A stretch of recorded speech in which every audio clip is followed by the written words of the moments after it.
more you can cultivate that sense of wealth, that sense of abundance in you, the more you can feel that sense of joy, the more easy it's going to be for you to do financially.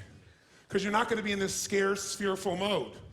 Now, that's not enough by itself. You can have this great sense of abundance and do the wrong mechanics and be a disaster. True or false?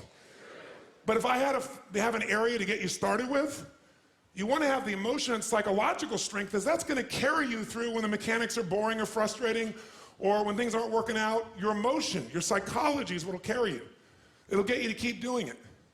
Everyone knows, if you've done any studies, Dr. Seligman is very famous for doing studies on optimism. And in those studies, you know what he found out?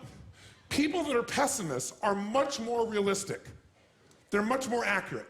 If you give them a test and you ask them to look at something and give you a size measurement of it, or to evaluate their own success or failure at a task, in every study Seligman's done, he did it in the University, I think Pennsylvania if I remember correctly originally, what he found was that optimists always see themselves as doing better than they really did. They basically BS themselves. What happens to pessimists, they're 10 times more accurate. But here's what he found out.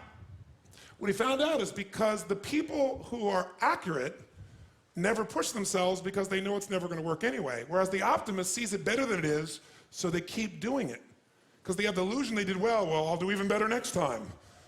And because of that optimism, they did it more often, and so optimists succeed at a 4 to 5-fold, depending upon the task, result ultimately beyond anything that a pessimist will do, and they're not as accurate.